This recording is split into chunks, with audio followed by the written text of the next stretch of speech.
Muy bien, jóvenes, ¿tenemos imagen?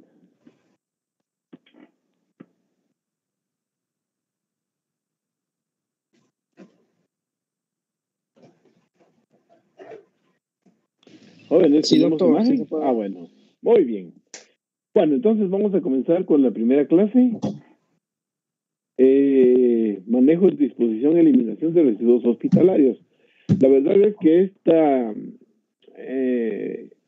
esta clase está en el YouTube y esto es parte del programa de la carrera de medicina. Entonces vamos a hacerlo más breve porque me interesa más que ustedes, que platiquemos de insuficiencia renal aguda.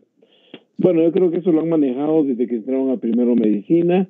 El manejo, disposición de eliminación de residuos hospitalarios es una forma que tenemos de convivir con todo lo que en un hospital se produce, ¿ya? Se consideran residuos hospitalarios todos los desechos provenientes de actividades asistenciales en clínicas, hospitales y consultorios. Todo lo que provenga como desecho de lugares donde se proveen servicios de salud se considera un material de riesgo. Estos residuos hospitalarios pueden clasificarse en no peligrosos y en peligrosos. Entre los residuos no peligrosos tenemos los biodegradables, que son aquellos que la naturaleza por sí sola destruye. Los reciclables, que son aquellos que pueden transformarse y elaborar nuevos productos con ellos. Los inertes, que no son disculpe. Sí. Perdone que me interrumpa, pero yo, al menos yo solo estoy viendo la carpeta que usted abrió, no estoy viendo su presentación. Bueno, ya. Eso era lo que me interesaba, ¿ya? Bueno, veamos entonces.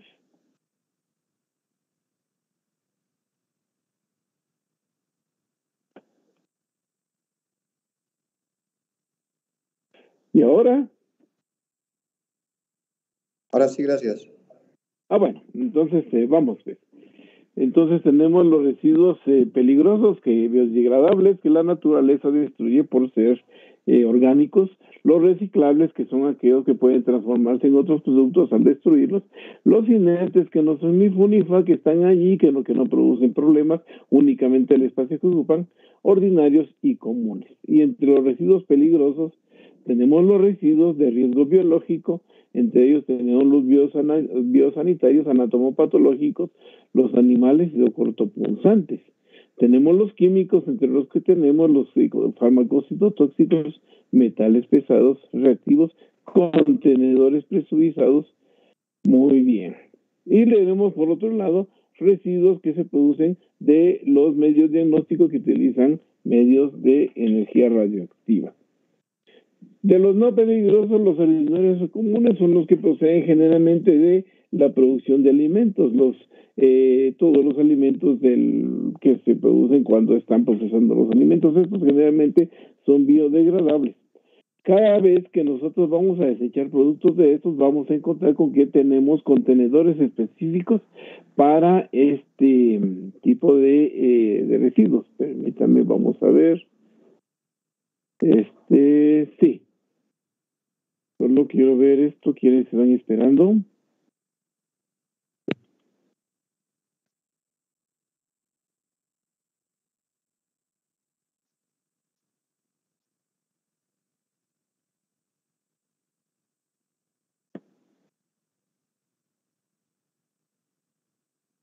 Bueno, entonces, sí, por un lado tenemos entonces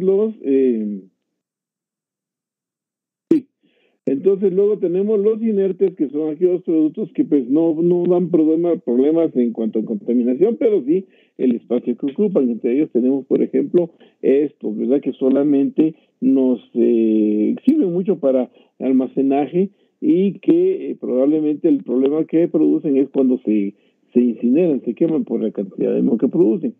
Por lo mismo, estos deberían ser vertidos en un contenedor de color verde. Esos contenedores pues son proveídos por compañías que se dedican a este tipo de manejo de desechos.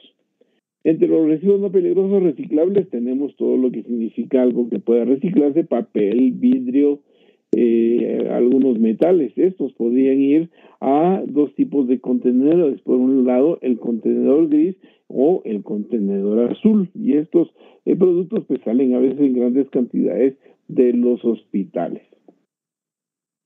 De los residuos peligrosos tenemos los infecciosos o de riesgo biológico, que son aquellos que contienen microorganismos patógenos con el suficiente grado de virulencia y concentración que puede producir una enfermedad infecciosa en huéspedes susceptibles.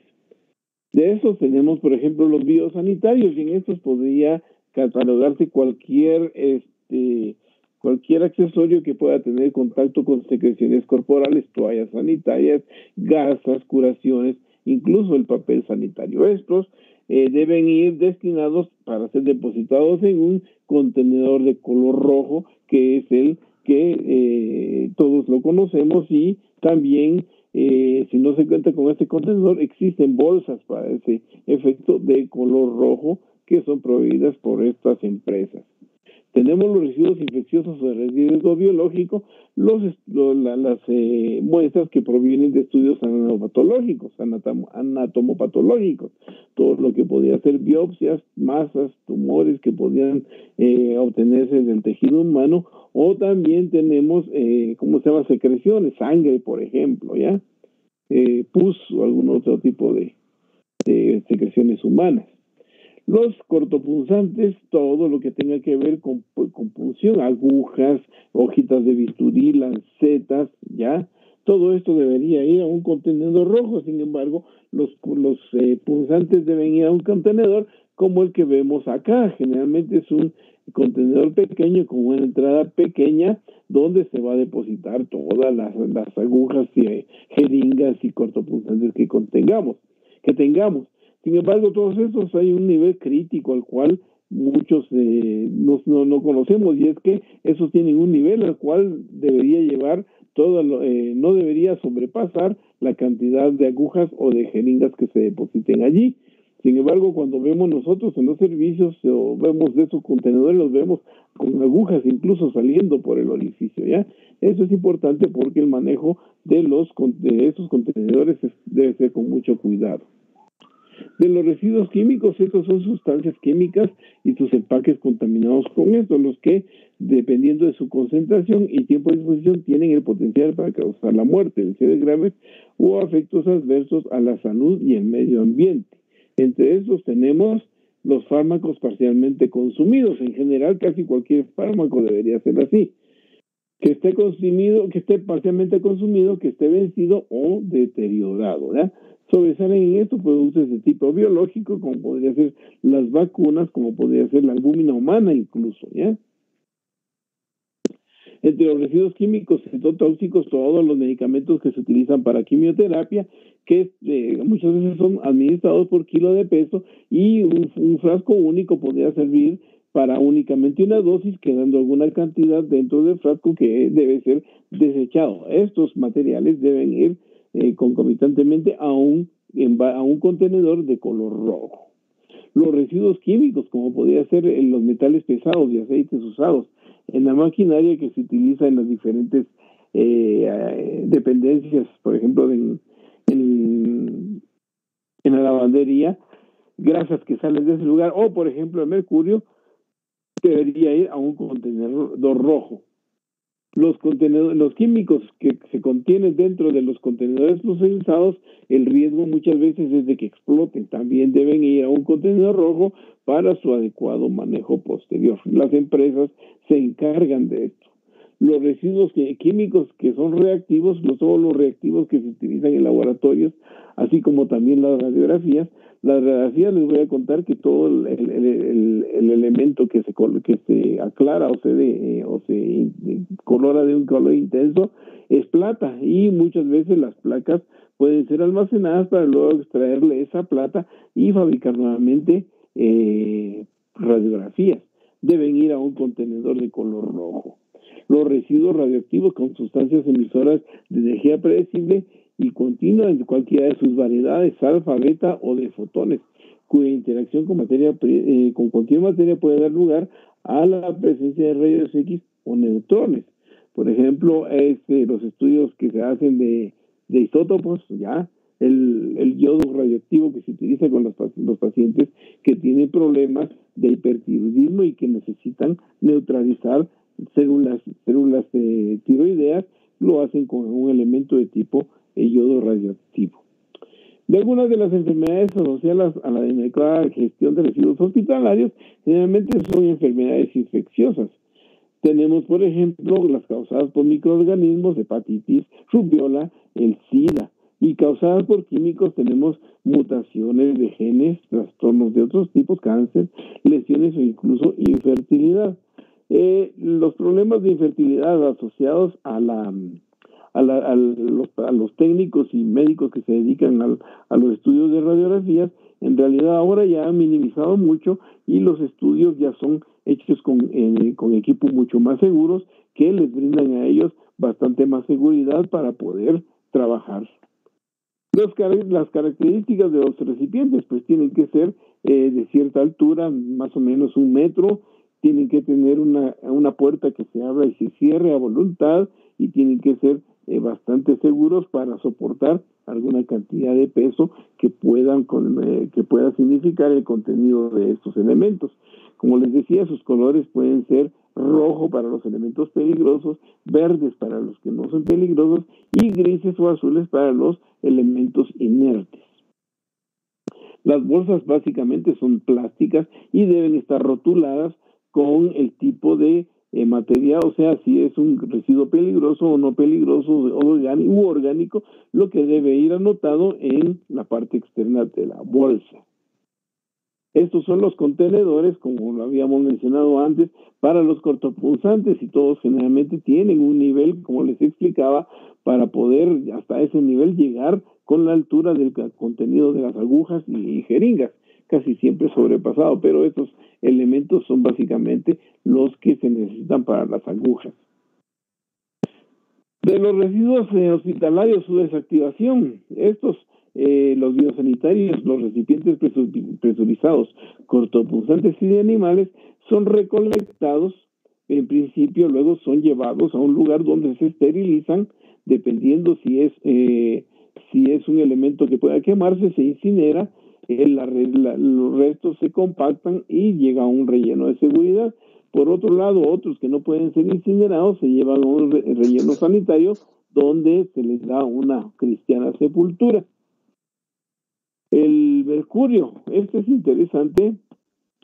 La recolección con cinta adhesiva en frasco con aceite mineral o glicina. Sabemos que es un elemento peligroso y está contenido muchas veces en muchos de los termómetros que usamos y su presencia fuera del termómetro puede ser peligroso. De los residuos de medicamentos, estos en general son manejados enteramente por las empresas que los producen, o sea que estos contenedores, estos frascos generalmente son devueltos a la empresa, ellos los inactivan y luego son incinerados.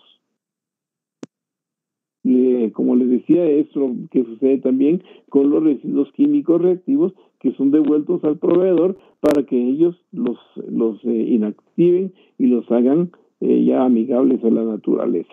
Los anatomopatológicos tienen una inactivación química, un almacenamiento central refrigerado y luego son llevados por la empresa de los desechos para su incineración y apropiado manejo. Si ustedes quieren saber más, está en la bibliografía que tiene el programa de medicina. Por favor, cópienlo, ahí van a encontrar estos son cinco resúmenes y son muy útiles porque pues, ellos les dan prácticamente en las diapositivas les dan todos los elementos que ustedes deben conocer.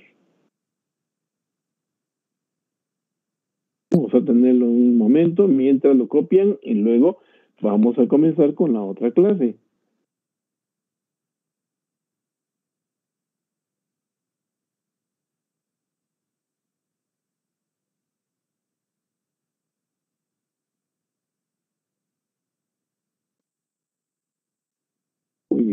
vamos a...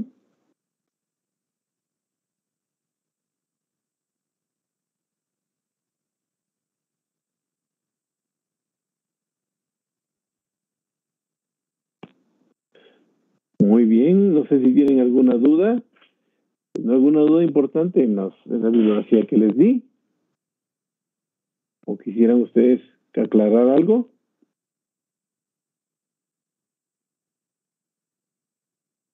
Por ahora no, doctor. Bueno, pues entonces, les digo, es muy clara son muy claras las diapositivas, entonces vamos a proceder con la siguiente. Vamos a ver.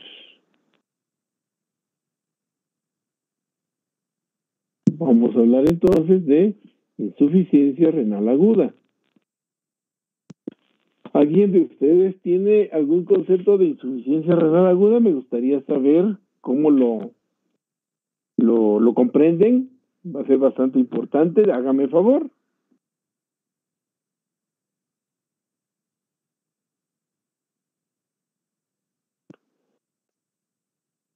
Jóvenes. ¿Falla súbita del riñón? Eso es un concepto importante, pero es muy corto. Algo un poquito más completo. Es una parada súbita. Pero falta el complemento. Es una parada súbita de funcionamiento del riñón. ¿Pero qué es lo que lo complementa? A ver.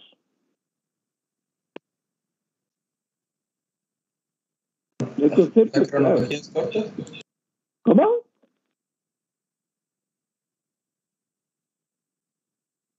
Escucho. Que su cronología es corta. Generalmente es un problema que se desarrolla en horas generalmente. Eso es una parte importante también.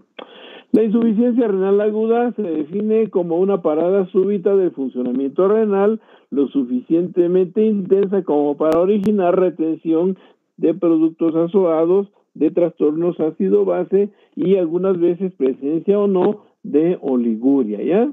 Eso es básicamente lo que se entiende por insuficiencia renal aguda. Es una parada brusca que genera muchos problemas.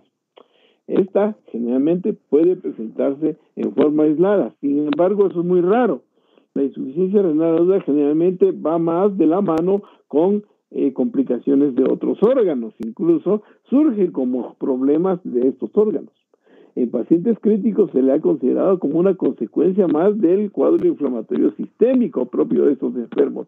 Es decir, muchos pacientes que están en la unidad de cuidados intensivos, uno va a estar expectante porque es muy probable que el problema que lo mantiene en cuidados intensivos sea tan serio, tan severo, que de veras haga entrar al paciente insuficiencia renal aguda. El pronóstico de este paciente y de su problema va a depender. Sí. Viera que no estoy viendo su presentación, solo estoy viendo la carpeta en donde tiene sus archivos. Bueno, vamos a ver entonces, gracias por decírmelo. Sí, me lo tienen que decir porque si no, no lo... Veamos. Doctor, disculpe. Sí. Tengo una duda. Sí. Fíjese que no todos de la sección pudieron entrar. Ahorita voy a ver. Ajá, fíjese que tan solo hay 94. No sé si usted grabó también la clase, porque al menos yo... Ajá. Aparentemente este programa graba la clase. ¿Graba la clase? Sí. Sí, es que al menos ya habíamos hablado de eso con el doctor Otto, de que habían problemas siempre con esta aplicación Teams, de que no deja entrar a todos, y lo que más nos preocupa es la asistencia, porque quiero o no siempre la toman, y que tan solo estén entrando 90 de 160, así es, pues quiero o no un poco. Ajá. ¿Están viendo la presentación o no? Ahora sí están viendo la presentación o no.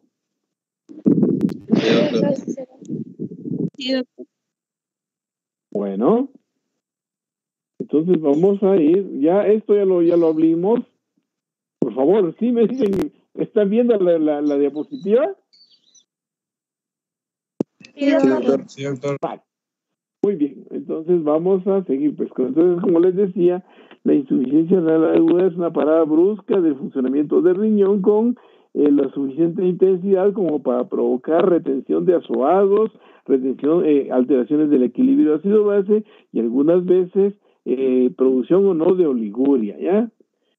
Puede presentarse en una forma aislada, sin embargo muy raro y más frecuentemente la insuficiencia renal aguda está asociada a problemas más serios. Puede surgir generalmente en una unidad de cuidados intensivos como consecuencia del problema inflamatorio sistémico que el paciente tiene. El pronóstico de la insuficiencia renal aguda va a depender del pronóstico también que tenga el problema de base que la originó.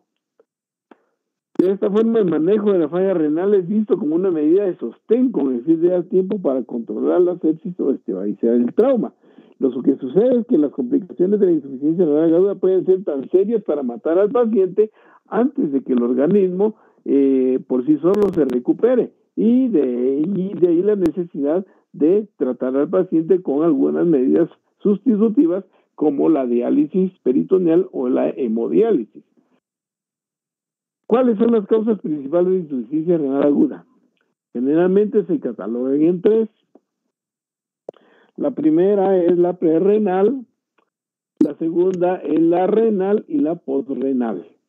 De la insuficiencia renal aguda que tiene comportamiento prerrenal se refiere a todo lo que sucede antes del riñón. Y todo lo que sucede antes del riñón se refiere principalmente a volumen, se refiere a cantidad de sangre que llega al riñón.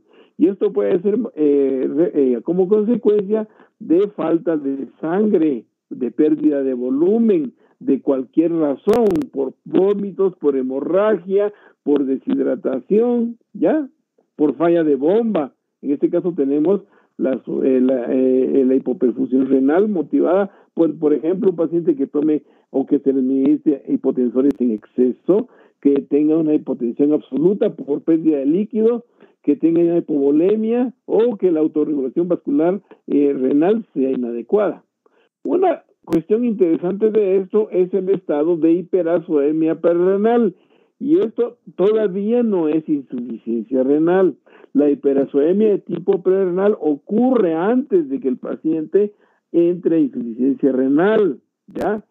Esto sucede, por ejemplo, cuando una persona tiene un síndrome diarreico. Asumamos eso, una persona que se echa unas 2, 3 deposiciones que juntas sumen unos 2, 3 litros de volumen, un litro y medio, 2 litros de volumen. Esto condiciona al paciente a extraer de algún lugar ese líquido para mantener la homeostasis y generalmente se extrae del espacio intravascular. Esto motiva una isquemia renal. El riñón, como órgano sabio, retiene líquido porque sabe que ese líquido es vital para el cuerpo, pero al retener agua también eleva las pruebas de funcionamiento renal, y lo que vamos a ver es que el paciente puede elevar la creatinina, puede elevar nitrógeno de urea, ácido úrico y todas las pruebas renales. Esto, si nosotros estamos en un momento crítico y lo detectamos, el paciente, al ser cargado nuevamente con esos líquidos, es decir, al darle una cantidad apropiada de líquidos para recuperar la volemia, puede volver a recuperar la normalidad, y las pruebas que en un principio eran alteradas, a las 24 horas, pueden volver a ser normales. Esto se llama hiperazoemia prerrenal, pero es un momento crítico que no es detectado adecuadamente. Lo que sucede, y les voy a decir, es un chiste, ¿verdad? Pero puede ser muy, muy representativo, que llega el paciente a la emergencia, un paciente que tuvo diarrea, que llega con la boca seca, llega sin sudor en las axilas, llega con la piel bien poco turgente, llega hipotenso, choqueado, y los externos y el interno y más los residentes se lo chivolean, se van a cenar y lo dejan allí. Si ese paciente fuera manejado apropiadamente en ese momento, probablemente no haría dentro de la emergencia la necrosis tubular, que es el siguiente paso, ¿ya? Entonces, el primer paso que debe hacer un médico cuando encuentra un paciente que tenga oliguria, que tenga signos de deshidratación, es volver a llenar sus espacios intravasculares con soluciones intravenosas. Luego tenemos la nefropatía intrínseca. Como les decía, si el paciente hace la suficiente isquemia como para hacer una isquemia muy severa de las células tubulares renales, entonces el paciente hace una necrosis tubular aguda, que ya es una insuficiencia, una de tantas variedades de la insuficiencia renal aguda. Todos pensamos que insuficiencia renal aguda es igual a una patología. No. Insuficiencia renal aguda es un síndrome a la cual hay que encontrar la razón de por qué es insuficiencia renal aguda. Cuando hablamos de necrosis tubular aguda, que es la más común, estamos hablando básicamente de una necrosis de las células del epitelio renal, de los túbulos renales. Pero también puede haber, insuficiencia renal aguda como causa de una glomerulopatía, ¿ya? Por ejemplo, una nefritis lúpica tipo 4 nos puede dar una insuficiencia renal aguda. Ya vimos que la glomerulitis postestreptocócica, glomerulonefritis postestreptocócica nos puede dar también insuficiencia renal aguda.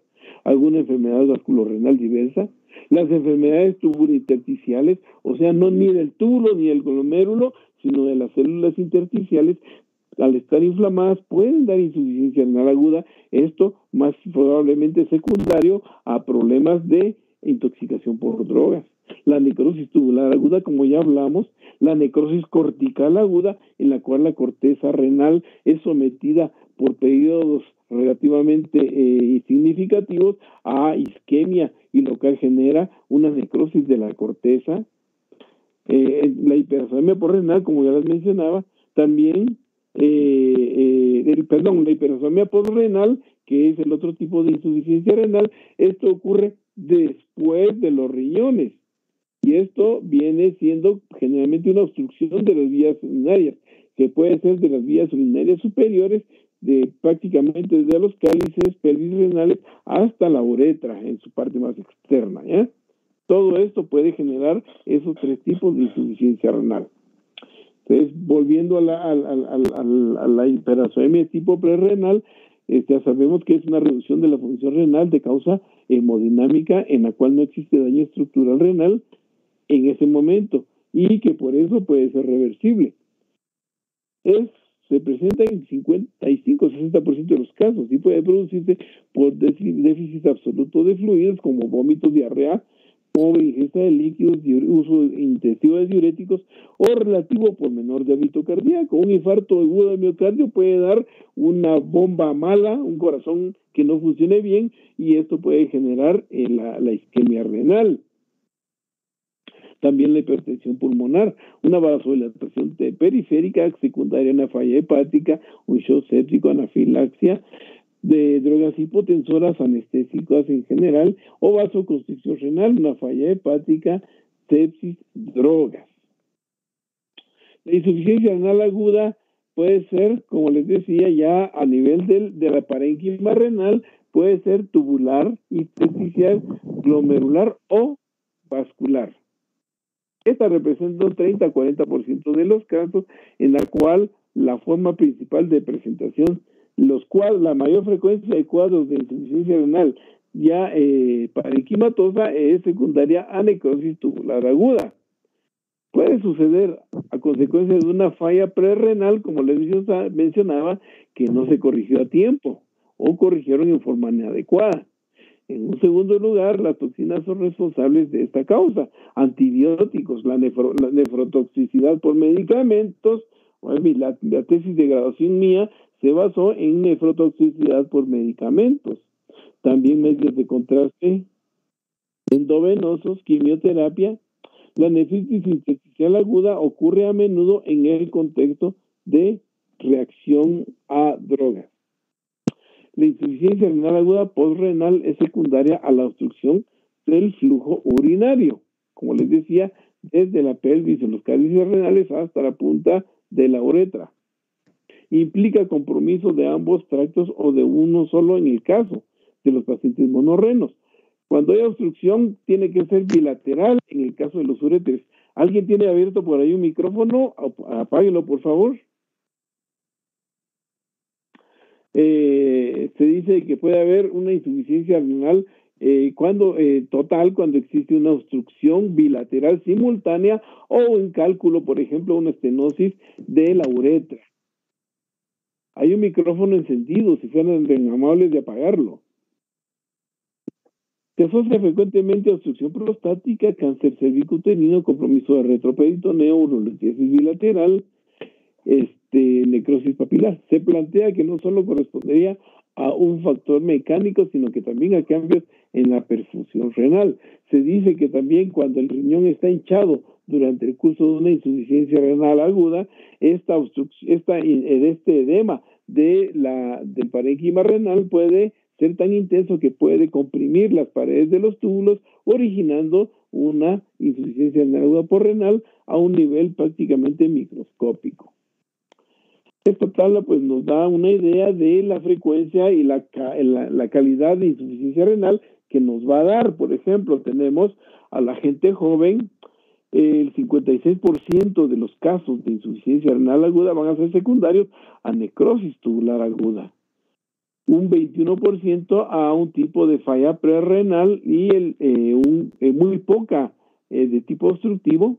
En una persona mayor, un 48% va a ser de necrosis tubular aguda, va a bajar ya la frecuencia, pero aumenta la frecuencia de prerrenal y la obstructiva. Y en una persona de la tercera edad, pues definitivamente las causas prerrenales son las menores, pero las obstructivas son mucho mayores, y también las prerrenales, ¿ya? Eso es importante. Permítame, quiero ver quién, si hay gente ahí para poder entrar, que quiera entrar. Pues no tengo, tenemos ahorita 85, ¿ya? 95, perdón, y no tengo más solicitudes de entrada. Vamos a seguir.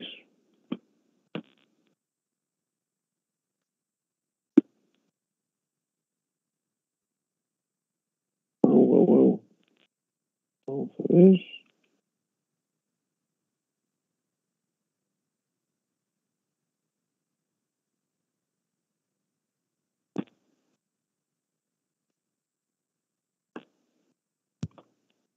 Muy bien. Tenemos imagen, ¿verdad? Sí, doctor. Sí, doctor. Luego, esto nos da un enfoque es un enfoque muy importante en un paciente que tenga oliguria.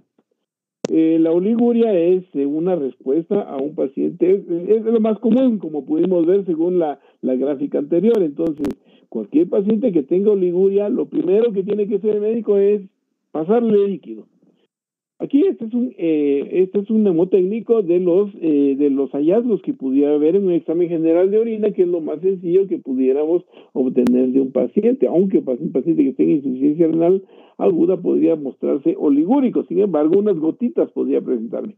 Solo me hacía falta mencionarles de la insuficiencia renal porrenal, que si existe una obstrucción total, esta es de las pocas insuficiencias renales que dan con anuria total, es decir, sin emisión de una gota de orina, contrario a la necrosis tubular aguda y los otros tipos de insuficiencias que sí pueden dar al menos cantidades mínimas de orina, 50, 100 cc en 24 horas.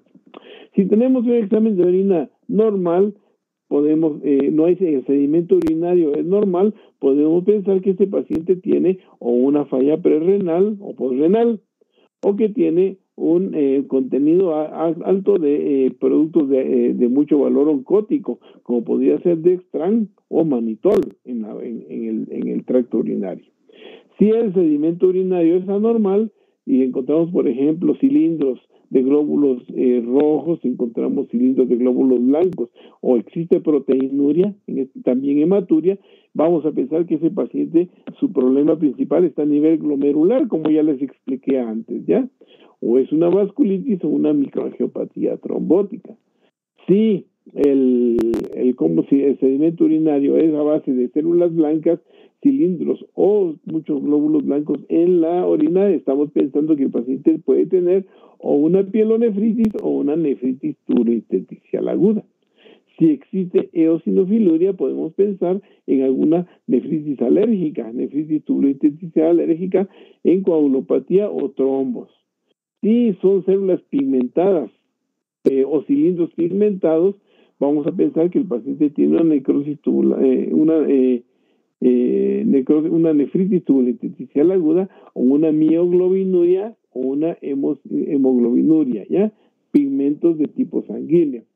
Si existe cristaluria, podríamos pensar principalmente en ácido úrico, como hemos hablado antes, o algunas drogas que se pudieran cristalizar.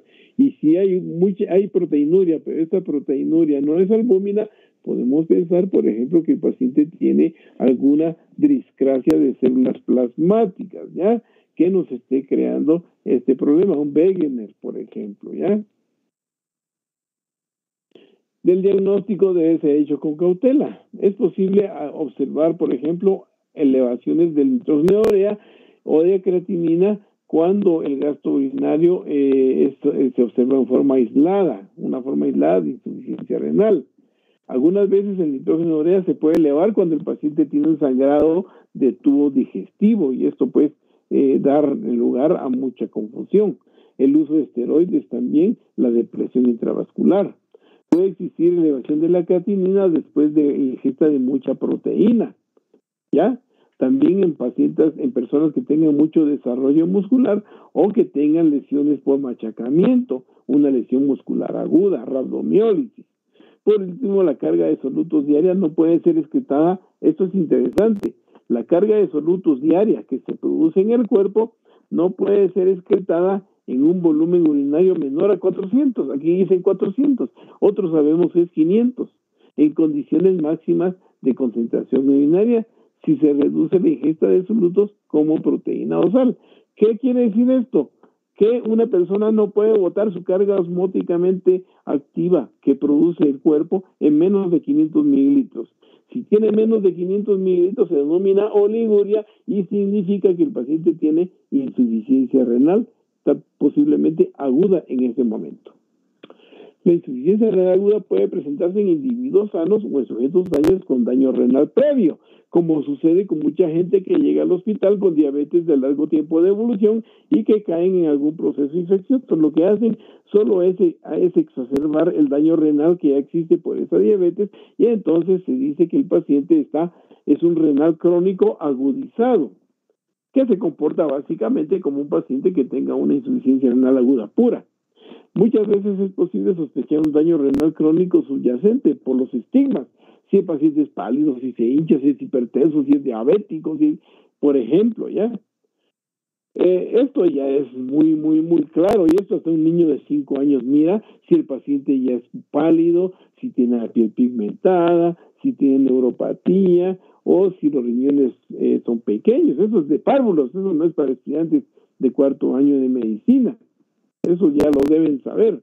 Sin embargo, en ocasiones solo es posible identificar el daño renal crónico reagudizado en forma retrospectiva al estabilizarse la filtración glomerular en un punto intermedio. Esto les voy a explicar en forma más clara lo que sucede.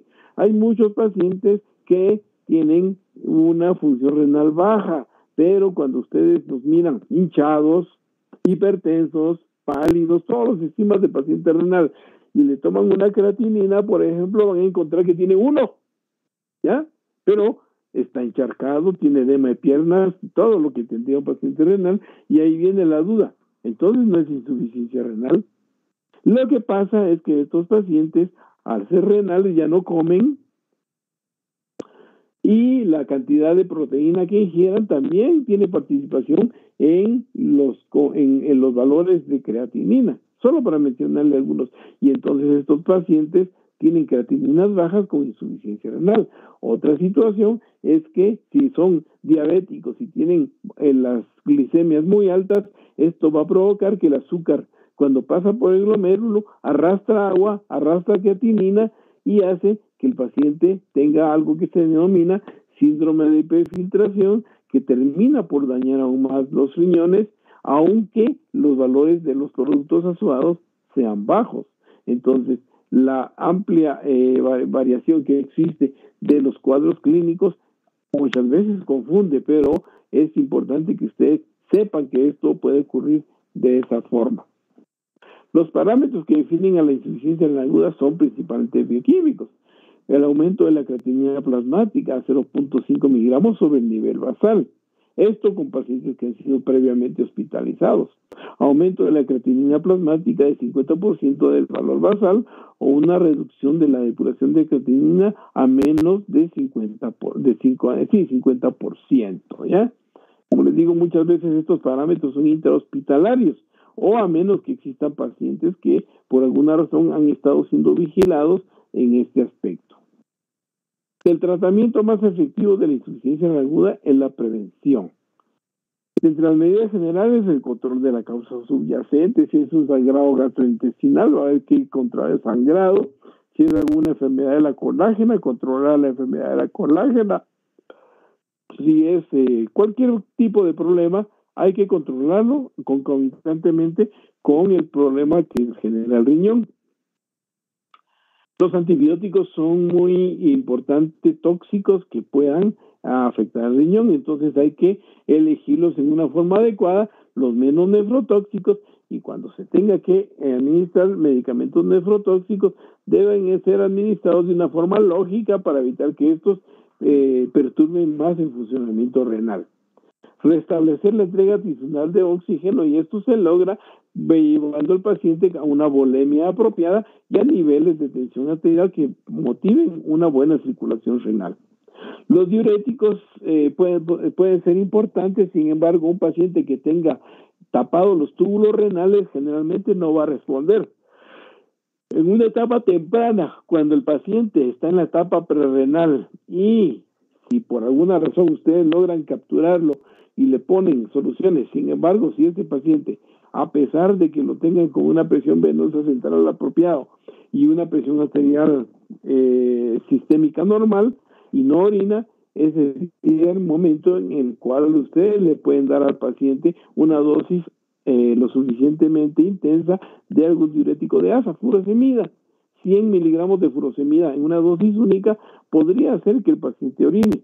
Y si no orina, y si hay lesión tubular, pero esto puede motivar a que algunas de las células que están en los túbulos al paso del diurético puedan ser lavadas y el paciente se va a quedar con una insuficiencia renal aguda de tipo no oligúrica, o sea que el paciente va a estar orinando, pero el manejo de un paciente no oligúrico es más simple que el manejo de un paciente oligúrico.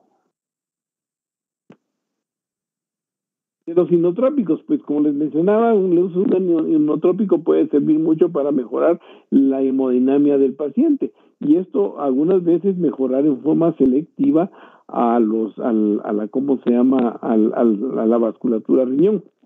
Entre los inotrópicos son catecolaminas que ejercen acciones a nivel renal mediante activación de receptores específicos de A1 y de A2, tanto en condiciones fisiológicas como en modelos experimentales de insuficiencia renal aguda, incrementan el flujo plasmático renal, filtración glomerular y el flujo urinario y promueven la natriuresis. Eso no es cuestión de que ustedes se le den hoy y al ratito funcione, no, eso a veces lleva su tiempo, puede ser 24 o 48 horas antes de que en realidad se vea ya un buen efecto. Del soporte nutricional metabólico, esto antes se dejaba a los pacientes en ayuno porque se decía de que la nutrición también incrementaba la creatinina. Sin embargo, los pacientes que están en áreas de cuidado crítico son pacientes que son hipercatabólicos debido al proceso que tienen, ¿ya?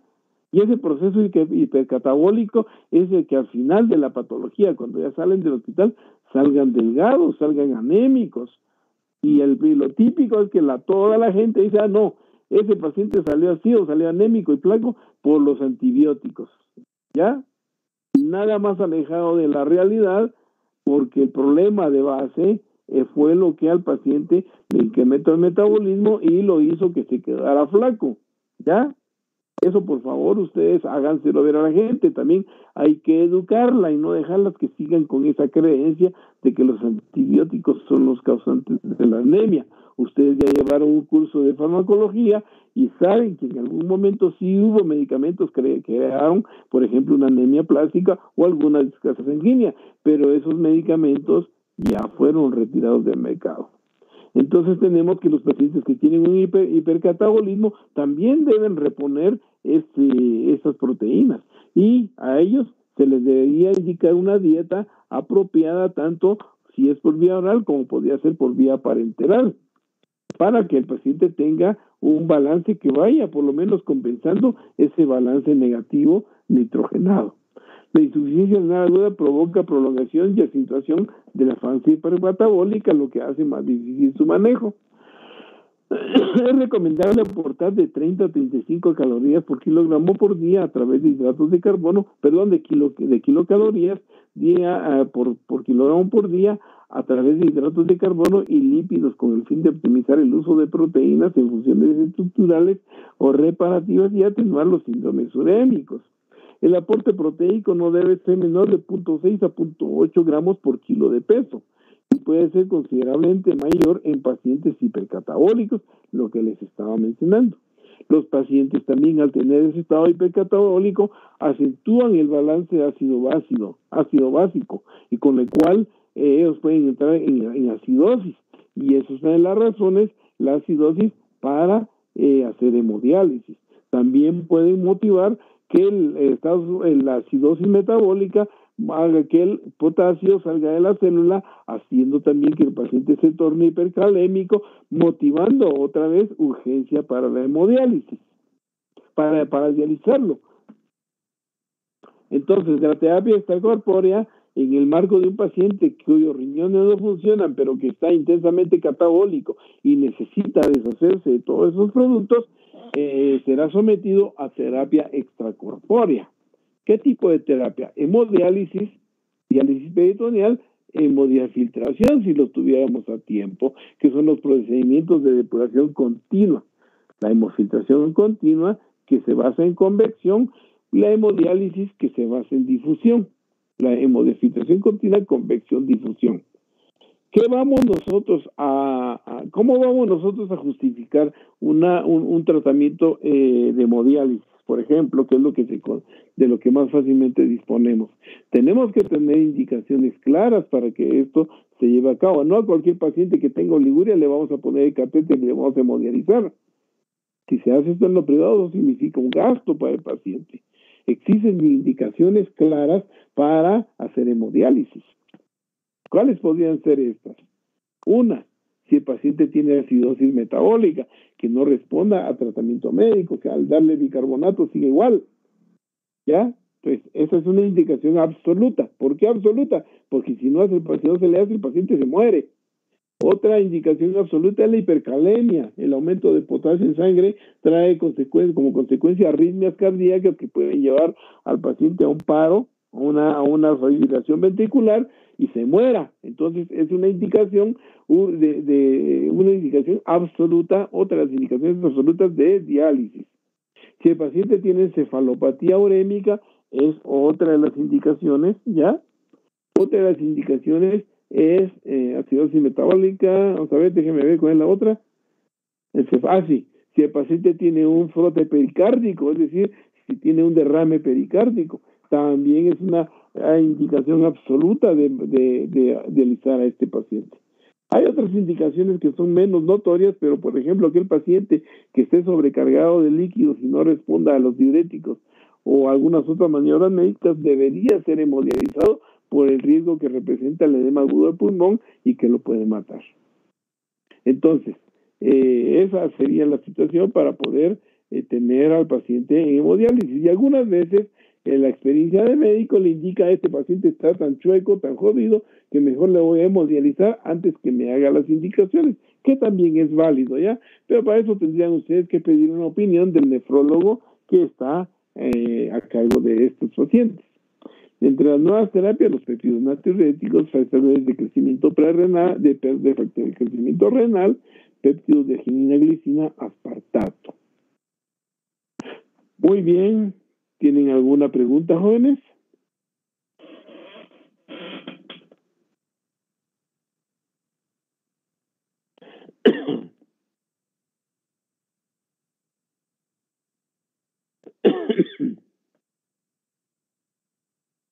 ¿Alguna pregunta?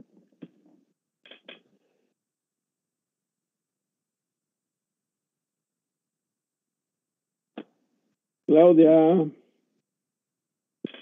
Rossellini, ¿tiene alguna pregunta? Hola, doctor, buenas tardes. En cierto punto, cuál sería la diferencia con acidosis y cetoacidosis, doctor? La cetoacidosis es un problema de tipo metabólico que se genera por aumento de cuerpos cetónicos en conjunto con acidosis metabólica. Pero esto es característico de los pacientes que tienen problemas diabéticos, ¿ya? En cambio, la acidosis metabólica es un problema que viene dado porque los pacientes, los ácidos endógenos que se producen en el cuerpo no pueden ser secretados. ¿Cuál es la vía de eliminación? El riñón. La respiración es una. Porque el paciente acidótico, su primer síntoma es la hiperventilación. Es aquello que en formas graves se le llama respiración de pescado. Y estos pacientes, aunque ustedes les pongan unos 10, 20 litros de oxígeno, sienten que no les llega el oxígeno. Ellos tienen una acidosis metabólica, ¿ya? La única forma de sacar esos ácidos es con diálisis. En cambio, la cetoacidosis, usted la corrige también dándole líquidos y corrigiendo el problema de base, corrigiendo las glicemias del paciente. Ay. Gracias, doctor. Muy bien. ¿Alguna otra pregunta? Doctor, hablamos de tasa de filtración glomerular hasta daño renal, ¿verdad? No prerrenal. Es que las tres fases de la insuficiencia, o sea, las tres causas de insuficiencia renal se enumeran en las siguientes: prerrenal, que sucede antes del riñón, que motiva isquemias del riñón; renal, que es cuando el riñón ya está dañado, ya sea por una necrosis tubular aguda, por una glomerulopatía, por una tubulopatía o una nefritis tubulointersticial, una vasculitis. Estamos hablando de elementos claros. Y posrenal, cuando se habla de algo que sucede después del riñón: pelirrenal, cálices renales, uréteres, vejiga, uretra. ¿Ya? Gracias, doctor. ¿Alguna otra pregunta? Sí leyeron el documento que les di, ¿verdad? Porque si no lo leyeron, ¿para qué fregados? Muchas dudas deberían salir de allí. Doctor, una pregunta. Sí. Uno de los criterios de hemodiálisis que estaba yo viendo es la hipercalemia refractaria. Claro que sí. Entonces, ¿por qué es necesario dializar con una hipercalemia refractaria? Pues no le dije en la clase, pues, que el potasio tiene que salir, si no te da problemas cardíacos, te da arritmias, te puede dar una fibrilación ventricular, y si no te das cuenta, te echas al paciente, mano. ¿Y eso solucionaría que es la hipercalemia refractaria o solo ayudaría a...? Ayuda a sacar el potasio en ese rato. Pero si el paciente sigue enfermo, ¿seguirá elevando el potasio? ¿Sí o no? Pues... Lo sigue elevando, pues. Por eso es que estos pacientes no son solo para un tratamiento, son pacientes que van a depender de su estado, de lo que su organismo le esté pidiendo, pues. Y por eso es la importancia del seguimiento del clínico de estos pacientes en una unidad de cuidados intensivos, por ejemplo.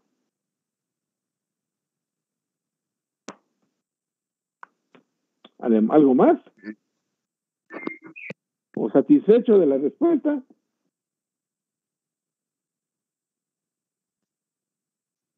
Sí, doctor, muchas gracias.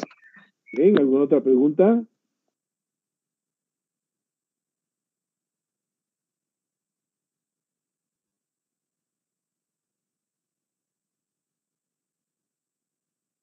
No, doctor. Están muy apáticos ustedes, hombre.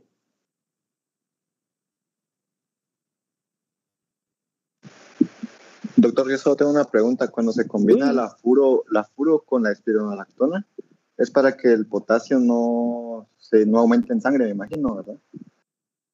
No, mano. A ver, contéstame. ¿Para qué sirve la espironolactona? Yo tengo entendido que es un diurético ahorrador de potasio, ¿verdad? Sí. Si retiene potasio es porque lo retiene dentro del organismo. Ahora, vos no necesitas que un paciente renal mantenga el potasio porque si lo sube, le crea problemas. Entonces, la espironolactona es un medicamento que está contraindicado en la insuficiencia renal aguda. Además, su efecto es nulo. Bueno, entonces le vas a dar una libra de espironolactona y no te va a funcionar para nada. Al contrario, si le das 100, 200 miligramos de furosemida, probablemente haya algo de respuesta. Pero la espironolactona, las tiazidas y todo eso no sirven en la insuficiencia renal aguda.